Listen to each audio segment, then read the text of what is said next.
Hi guys, কেমন আছেন সবাই? সবাইকে অনেক অনেক বড়দিনের শুভেচ্ছা। সবার ক্রিসমাস অনেক ভালো কাটুক।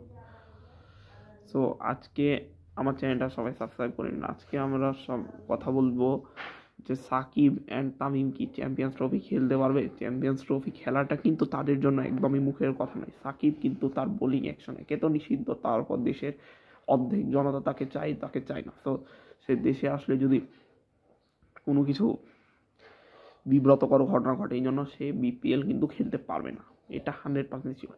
কিন্তু যে চ্যাম্পিয়ন্স ট্রফিটা অনুষ্ঠিত হবে সেটা হাইব্রিড মডেলে পাকিস্তান এবং কিন্তু দুবাই অনুষ্ঠিত হবে। বাংলাদেশের খেলা বাই দ্য ওয়ে 20 ফেব্রুয়ারি। আমি এটা নিয়েও ভিডিও বানাবো, ফিকচারটা নিয়ে।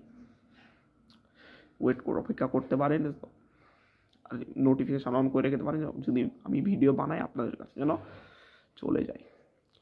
সো এখন যে বিষয়টা, সাকিব অ্যান্ড তামিম, দেখুন লাস্ট 1 বছরে সাকিব এবং তামিম এই বিতর্কটা কিন্তু অনেক মাত্রা ছাড়িয়ে গেছে। 2023 সালের ওয়ার্ল্ড কাপে আমরা দেখছি সাকিব দেশ ছাড়ার পর, মানে ইন্ডিয়া যে সাকিব টি স্পোর্টসকে একটা বিতর্কিত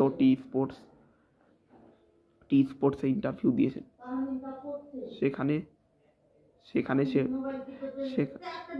সেখানে সেখানে সে সেখানে সে বলেছে সেখানে সে বলেছে সেখানে সেখানে সে বলেছে যে সেখানে সে বলেছে যে তামিম যে ফিট না, তার কিন্তু জাতীয় দলে খেলা উচিত নয়, দেশের সাথে বেইমানি করা হবে।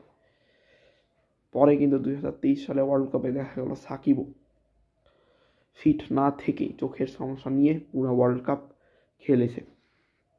সো এখানে ব্যাপারটা হচ্ছে সাকিবেরটা শিওর না, কিন্তু তামিম যেহেতু এনসিএল টি20তে অনেক রানের ফুলঝুরি ছড়িয়েছেন, রান করেছেন, সো তার বলা যায় যে সে খেলতে পারে, কিন্তু সাকিবেরটা কিন্তু একদম শিওর না।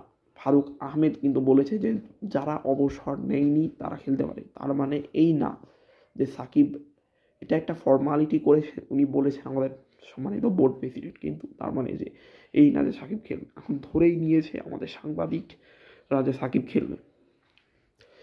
সাকিবের খেলা কিন্তু এখনো অনিশ্চিত, সাকিবের খেলা একদম অনিশ্চিত।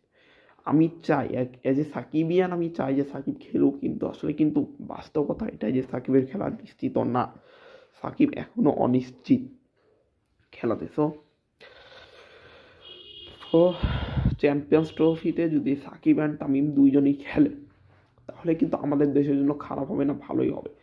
তারা দুজন এক্সপেরিয়েন্স, মাহমুদুল্লাহ রিয়াদ, তাদের মোস্ট প্রবাবলি 4জন যে পাণ্ডব এখনও আছেন, মাশরাফি তো অনেক আগে থেকে সিনারিও থেকে বের হয়ে গেছে, 4জন যে পাণ্ডব আছে তাদের জন্য শেষ কোনো চ্যাম্পিয়ন্স ট্রফি বাংলাদেশের জার্সিতে আমার মনে হয় তাদের অবসর নিয়ে নেওয়া উচিত।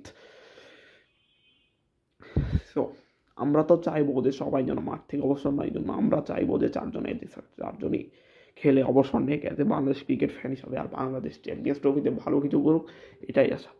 ভারতের দাদাদের হারিয়ে দেখ, 20 ফেব্রুয়ারি খেলা হবে ইনশাআল্লাহ বাংলাদেশ। সো এবার কমেন্টে জানান বাংলাদেশ কি সেমিফাইনালে যেতে পারবে, আপনাদের মতামত কমেন্টে জানান।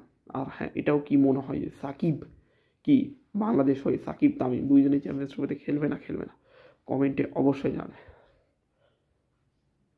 সো অনেক অনেক শুভেচ্ছা ক্রিসমাসের, সবাই ভালো থাকবেন, গুড বাই।